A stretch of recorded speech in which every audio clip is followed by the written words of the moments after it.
नमस्कार दोस्तों, मैं उज्जवल विश्वास, आप लोगों का मेरे हिंदी की क्लासेस में स्वागत है।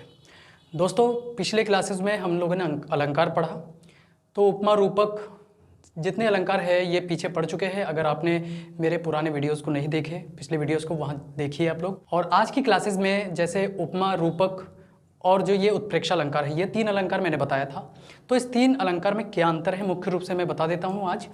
कि पहला जो है उपमा अलंकार, इसमें क्या होता है, ये दो चीज़ों में जो तुलना करना होता है, हम कंपेयर करते हैं, उसको उपमा अलंकार के अंदर आ गया। एग्जाम्पल क्या है, नयन मृग नयन सरिस सुंदर, मतलब जो नयन है, जो नेत्र है, वो मृग नयन क्या है, मृग के नयन के समान है। तो इसमें आपका उपमा अलंकार, इसमें कंपेयर कर रहे हैं मृग नयन के साथ, तो ये उपमा अलंकार है। दूसरा, रूपक में कैसे भेद जानेंगे, दो चीज़ों को समान करते हैं, जो समान माना जाता है कि दोनों में कोई अंतर ना हो, भेद रहित आरोप लगता है। उदाहरण है मृग नैनी की सुंदरता का क्या कहना। मृग नैनी मतलब मृग के समान, मृग के आंखों के समान जिसका नेत्र हो, एकदम माना गया है, उसको मान लिया गया है, तो मृग नैनी। तो ये रूपक अलंकार के अंदर आएगा। तीसरा जो है उत्प्रेक्षा अलंकार। उत्प्रेक्षा अलंकार का क्या मतलब होता है, इसमें दो चीज़ों के जो समान होने की कल्पना करते हैं हम, ठीक है, इमेजिनेशन करते हैं कि हाँ ये उसकी तरह हो सकता है, ये उसके जैसा हो सकता है।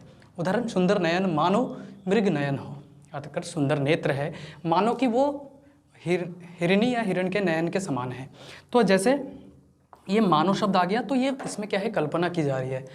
तो ये तो हो गया उत्प्रेक्षा, रूपक और उपमा अलंकार। ये तीनों में बस इतना अंतर है। ये अगर आपके दिमाग में होता है कि किस तरीके से इस तीनों में अंतर है, तो आप लोग आराम से इस तीनों अलंकार को सॉल्व कर सकते हो। अतिशयोक्ति अलंकार मतलब किसी भी व्यक्ति वस्तु का बढ़ा चढ़ा के वर्णन करना। अब किसी भी व्यक्ति वस्तु का हम जब भी बढ़ा चढ़ा के वर्णन करते हैं तो वो क्या है, अतिशयोक्ति, मतलब ज़्यादा उक्ति लगा देना, तो अतिशयोक्ति कहते हैं।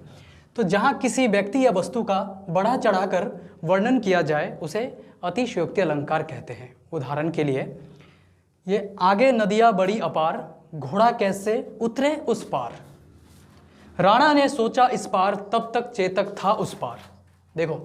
देखा होगा हल्दी घाटी की लड़ाई में कैसे घायल पड़े हुए थे ना, बड़ा खाई जो है चेतक ने पार कर दिया था, बल्कि राणा प्रताप सोच रहे थे इधर से कि मैं उस पार कैसे जाऊं, पर जब सोच रहे थे तब तक सोचते सोचते चेतक उसको उस पार ले गए कूद के।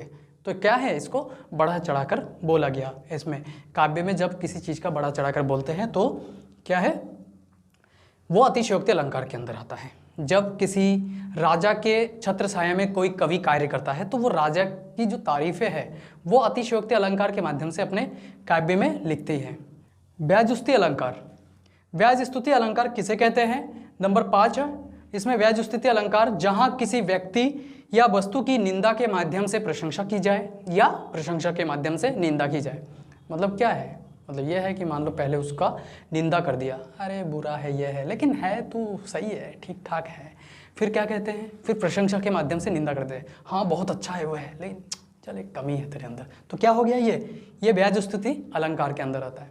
एग्जाम्पल देखो सबसे बढ़िया, ना कजरे की धार, ना मोतियों के हार, ना कोई किया श्रृंगार, फिर भी कितनी सुंदर हो। बताओ, कोई बात हुई है, कह रहे हैं कोई श्रृंगार नहीं किया तब भी कितनी सुंदर हो। मतलब वो क्या कह रहा है, एक तो वो निंदा कर रहा है, ऊपर से बाद में क्या कर दिया, तारीफ कर दिया। तो क्या हो गया, वो व्याज स्तुति अलंकार के अंदर आ गया। ठीक है, तो ये तो हो गया अतिशयोक्ति और व्याज स्तुति अलंकार। ठीक है, तो दोस्तों अब है मानवीकरण अलंकार। इसको पाश्चात्य अलंकार के अंदर भी कहा जा सकता है, जो विदेश से आया हुआ है। तो मानवीकरण अलंकार, जहाँ निर्जीव वस्तु में मानवीय गुणों से संबंधित क्रियाकलापों का वर्णन किया जाता है। तो अगर कोई निर्जीव वस्तु पड़ा है तो उसको क्या है, उसको मानव की तरह उसके अंदर गुण डाल देते हैं कवि लोग। देखो दीवारों के कान होते हैं नहीं वैसे, ठीक है, लेकिन क्या है, ये सब मानवीकरण अलंकार के अंदर आ गया। तो निर्जीव वस्तुओं में मानवीय गुणों से संबंधित क्रियाकलापों का वर्णन किया जाता है, तो वो मानवीकरण अलंकार कहलाते हैं। उदाहरण देखिए, सूरज हुआ मध्यम, चांद जलने लगा, आसमां ये हाय क्यों पिघलने लगा, मैं ठहरा रहा और जमी चलने लगी। बताओ, कभी जमी चलती है, ठहरोगे जमी चल जाएगी, नहीं चलता है। सूरज हुआ मध्यम, चांद जलने लगा। अब चांद कभी जलता है, चलता नहीं है, क्योंकि उसका काम ही वही है। अब ये देखो, आसमां ये हाय पिघलने लगा। अब पिघलता है आसमान? नहीं, बारिश होती है भाई।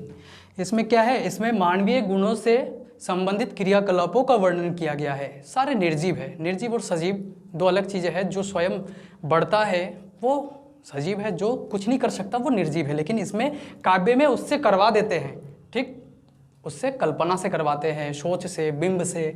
तो क्या है, वो मानवीकरण अलंकारों के माध्यम से करते हैं। तो मानवीकरण अलंकार उसे कहते हैं। ठीक है दोस्तों, तो अगले वीडियो में हम लोग फिर दूसरे अलंकार के साथ मिलेंगे। अतिशयोक्ति अलंकार हो गया हमारा, उसके बाद ये मानवीकरण अलंकार हो गया। अगर आप लोग मेरे चैनल में नए हो तो मेरे चैनल को सब्सक्राइब कीजिए, लाइक कीजिए और शेयर कीजिए। धन्यवाद, नमस्कार।